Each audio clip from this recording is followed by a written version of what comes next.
আপনারা দেখছেন নগর টিভি। নবীনগরে সড়ক নির্মাণ কাজে অনিয়মে বাধা দেওয়ায় ঠিকাদার কর্তৃক মোবাইল ফোনে হুমকির অভিযোগ। মোহাম্মদ রেজাউল হক রহমতের ভিডিও, তথ্যচিত্রে বিস্তারিত। ব্রাহ্মণবাড়িয়ার নবীনগরের রসুল্লাবাদ ইউনিয়নের 1 ও 2 নং ওয়ার্ডের অন্তর্বর্তী কালঘরা বাজার হতে লাহোরি কবরস্থানের শেষ সীমানা পর্যন্ত রাস্তার কাজে অনিয়ম, সঠিক মালামাল ব্যবহারের অনুরোধ করায় উল্টো মোবাইল ফোনে হুমকির অভিযোগ সংশ্লিষ্ট ঠিকাদারের বিরুদ্ধে। বিষয়টি সাংবাদিকদের জানানো হলে সরেজমিনে গিয়ে জানা যায়, কালঘরা ও লাহোরি গ্রামের বাসিন্দাদের দীর্ঘদিনের প্রত্যাশার এই রাস্তাটি অনেক আগে হওয়ার কথা থাকলেও কিছুদিন পূর্বে রাস্তার কাজটি শুরু হলে 2 নম্বর 3 নম্বর ইট ব্যবহার সহ রাস্তার সমস্ত কাজ অনিয়মভাবে করতে থাকলে বিষয়টি লাহোরি গ্রামের বিশিষ্ট ব্যবসায়ী ও সমাজসেবক মোহাম্মদ স্বপন মিয়ার নজরে আসে। তাৎক্ষণিকভাবে স্বপন মিয়া গ্রামবাসীর পক্ষে রাস্তা নির্মাণে শ্রমিকদের সাময়িক কাজ বন্ধ রাখতে ও ঠিকাদারকে দ্রুত আসার জন্য শ্রমিকদের কাছে অনুরোধ করেন। ঠিকাদার রাস্তার কাজে উপস্থিত না হয়ে উল্টো মুঠোফোনের মাধ্যমে স্বপন মিয়াকে দেখে নেওয়ার হুমকি দেন। এ বিষয়ে স্বপন মিয়া বলেন, না, 9:52 সে আমাকে ফোন দিছে, দিয়া বলতেছে যে আমি ঠিকাদার বলছি, আপনাদের গ্রামে কাজ করছে, আমার এই লেবারে কি আপনি কিছু বলছেন? আমি হ্যাঁ লেবারে বলছি যে আপনার যে নিচে যে গ্রেড বিমটা হবে, এই বিমটা যে আরও নিচে হওয়ার কথা, কতটুকু প্ল্যানে আছে আমি জানি না, কিন্তু এটা সঠিক হইতেছে না। এই জন্য তার আমি বলছি যে সঠিক মতন করার জন্য পানি ছিঁচে নিতে। সে বলছে যে কন্ট্রাক্টর নিষেধ করছে, পানি ছিঁচা যাবে না, আমি না ছিঁচতালে তুমি বন্ধ রাখো। কন্ট্রাক্টর সব আসুক, আসলে ওনার সাথে আমরা কথা বলবো, কথা বলার পরে যে আমরা ওনার কী বুঝা আমরা দেখবো। ওনার তখন আমাকে একটা হুমকি দিছে যে আপনি নমিনার আসেন ক্লাবে, এই ক্লাবে আসেন, এই না সরি পার্টি অফিসে। আমি কোন পার্টি অফিসে আসবো? পরে সে মুহূর্তে ঘুরাই করে যে আপনি টিউন স্যারের অফিসে আসেন আধা ঘন্টার ভিতরে। আমি আধা ঘন্টা না 1 ঘন্টার সময় দিলাম, আমি আসতেছি টিউন স্যারের অফিসে, আপনি আসছেন। আমি টিউন স্যারের অফিসে গিয়ে বসে দিয়েছি, সে আসে নাই। না আসার পরে তারপরে সে আমাকে একটা হুমকি দিচ্ছে, আমার মোবাইলের নাম্বার ফোন দিয়ে হুমকি দিচ্ছে যে আপনার মামলা করবো আর আপনার আমি দেখবো। রাস্তাটি দীর্ঘদিন যাবৎ বেহাল দশার কারণে গ্রামবাসী কবরস্থানে লাশ নিয়ে যাওয়া সহ স্কুলের ছোট ছোট ছাত্রছাত্রীরাও রাস্তাটি দিয়ে হাঁটা চলা অনেক কষ্টকর। এ রাস্তার কাজে অনিয়মের বিষয়ে জানতে চাইলে গ্রামের প্রবীণ মুরব্বী মোহাম্মদ মোকাদ্দুস মিয়া বলেন, আচ্ছা 3 বছর ধরে এইভাবে চলতেছে। আচ্ছা, এরপরে একজনকে আসলো গত বছর, এখানে আমার সাথে আমি নামাজ পড়তে যাই, জিজ্ঞাসা করলো যে রাস্তা থেকে জরুর যে রাস্তা কোন টাইপ করে তো পরে আমি সামগ্রী মধ্যে নিয়ে গেছি, দেখা গেছি, বুঝলেন? এই অবধি অবস্থায় এখন যে কাজটা করতেছে তার কাজটা কি 2 নম্বর করতেছে না 2 নম্বরই কাজ তো এটা আনছিল। আমি তখনই কন্ট্রাক্টরে ভুল করে বলছিলাম যে ঈদ দিনে আছে 2 নম্বর ইট কেন। হ্যাঁ, তখন ওই যে আমি আইসা দেখে দেয়, আমি দেখে যান, এরপর আমার সাথে দেখা 3 নম্বর ইট দিছে। এরপরে রাস্তাটা মধ্যে আমরা যা করার তা করছে না। একটা ইট ওটা হয়েছে, নাহলে মাটিটা চাইয়া আর ইটটা বয়ে দিয়ে গেছে গা, সিমেন্ট ঠিক মতন দেয় নাই। এটার ওই একটু মানে কইছে দেখিয়া এরা আজ্জা পাই গিয়েছে। দূরই আমরা রাস্তা চাই সঠিক, অন্য কোনো কিছু চাই না। রাস্তাটা সঠিক হোক, তার দ্বারা আমরা কোনো সমস্যা নেই। আমরা চান্দাও চাইছি না, বলে আমরা চান্দা দেবো না, কেউ কেউ যদি চান্দা চাই তাহলে আমরা এটার বিচার করব। আপনার নাম? আমার নাম মোহাম্মদ আইনুল হক। এখন আপনাদের দাবি কি? আমরা দাবি হলো রাস্তাটা সঠিক হোক। হারার কইলে হারা শুনে না, আর এই অবস্থায় হারার কইলে হারা আর আপনার আর কি রাস্তা বন্ধ থাকবো, বন্ধ থাকলে আমরা কী করে কি কিছু বুঝিনি।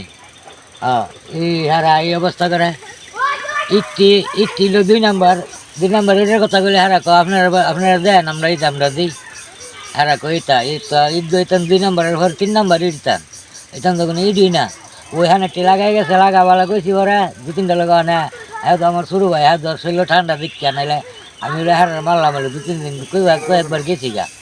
হারার কয়েক আমি আইবি না, হারার বন্যার দিকে আমি আইবি না। এ রাস্তার কাজে ইট বালু সিমেন্ট খারাপভাবে ব্যবহারে ও অনিয়মের বিষয়ে দুঃখ প্রকাশ করে রাশিয়া বাংলা টিভির প্রতিনিধি মোহাম্মদ আবু মুসা বলেন, এই রাস্তাটির কাজের কোনো অগ্রগতি নেই। কারণ হলো প্রত্যেকটা ধাপে ধাপে যে কন্ট্রাক্টর তিনি 2 নম্বরই করতে চাচ্ছেন, ইট 2 নম্বর দিতে চাচ্ছেন। রাস্তার কাজ যে কাজের যে একটা থাকে, তো রুলস থাকে যে এই মানের কাজগুলো তিনি করবা, এই কাজের তিনি কাগজগুলো দেখান না, এবং জনগণ বাধা দিতে আসলে জনগণকে হুমকি দেওয়া হয়, মামলা দিবে। যেমন কিছুক্ষণ আগে বলে গেলেন বাধা দেওয়ার কারণে ওনার নামে মামলা করবে। তো একজন কন্ডাক্টর কিভাবে বলতে পারে মামলা করবে? একজন স্বাধীন নাগরিক রাস্তায় 2 নম্বরই কাজ হলে সে বাধা দেবে, এটি স্বাভাবিক। আমরা একজন স্বাধীন নাগরিক, আমাদের অধিকার আছে। আমাদের গ্রামের রাস্তাতে আমরা যদি তদারকি না করি, কে করবে?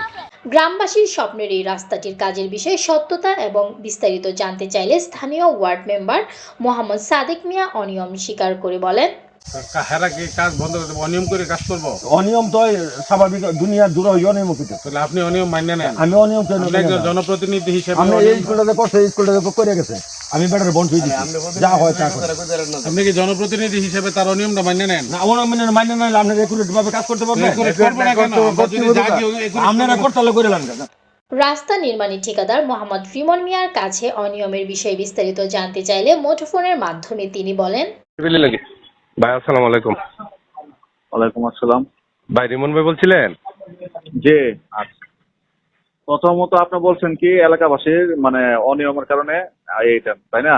জি জি। আপনি আপনি আসেন, আমি আসি, পুরা এলাকাবাসীর সাক্ষী নেন। যদি আমি কোনো অনিয়মের কাজ করে থাকি, হ্যাঁ, তাহলে যে ইট লাগাইছে আমি সব ইট খুলে ফেলবো। আর যদি অনিয়ম না করে থাকি, তাহলে যারা কমপ্লেন দিচ্ছে আপনার কাছে, ওরা বলবেন, ওদের কাছ থেকে সাইন নেবেন, তাহলে আমার জরিমানা গুলো দিয়ে দিতে। কারণ যেহেতু আমার একটা হেনস্থা হইতেছে, এটা গেল একটা। হ্যাঁ, আর দ্বিতীয় কথা হইলো যে এলাকাবাসী বলছে, স্বপন মিয়া বলছে যে উনি আমাকে নক করছে। উনি যদি আমার নক করে থাকে, ওনার কাছে তো অবশ্যই একজন, উনি খুব শিক্ষিত মানুষ, ওনার কাছে তো অবশ্যই রেকর্ড অবশ্যই থাকে, তাই না? তো ওনাদেরকে কল দিছে আগে না ওনারা আমি কল দিছি আগে, এটাও তো ওনার কাছে একটা প্রমাণ থাকবো। ওনার কাছে প্রমাণ থাকবো, আমার কাছে প্রমাণ আছে। মেন কথা হইলো যে ওনার এলাকার রাস্তাটা কাজ ভালো করার জন্য উনি যে সহযোগিতা উনি করার মানে দরকার, সহযোগিতা করা দরকার, বা উনি আমাকে নক করা দরকার। উনি আমার মিস্ত্রি গায়ে হাত দিছে, এটার প্রমাণ আমার কাছে আছে। এমনকি মিস্ত্রিরা যে গালিগালাজ করছে, মা বাবা তুলে যে গালিগালাজ করছে, হ্যাঁ, এটা কি সরকারের আইনে আছে নাকি? তারপরে ওনারা আমি বাধ্য হয়ে ওনারা আমি আবার কল দিচ্ছি যে ভাই আপনি কেন গালিগালাজ করলেন, এই করলেন সেই করলেন। উনি আমার কাছে হুমকি তুমকি চাইছে, 1 লাখ টাকা সহকারে চাঁদাবাজি চাইছে উনি আমার কাছে। ওনার যে চাইছে সবকিছু চাইছে, এটার প্রমাণ আমার কাছে আছে। উনি যখন সবকিছু চাইছে, উনি আওয়ামী লীগ পন্থী। আমি আমার আওয়ামী লীগ পন্থীর দরকার না, বিএনপি পন্থীর দরকার না। উনি সাধারণ পাবলিক, আমি একজন ঠিকাদার। হ্যাঁ, উনি আমার কাছে চাঁদা টাকাও চাইছে, এটা প্রমাণ আমার কাছে আছে। তারপরে উনি যখন আমার কাছে টাকাটা চাইছে, ওনার কাছে আমি রাত ব্যবহার করছি যে আপনি কোন জায়গায় আছেন, মানে রাত ব্যবহার বলতে আপনি কোন জায়গায় আছেন, আপনি নবীনগর প্রেস ক্লাবের সামনে আসেন বা নবীনগর উপজেলাতে আসেন, আপনার যে ভুল ত্রুটি আপনার জেলাতে আপনি বলেন।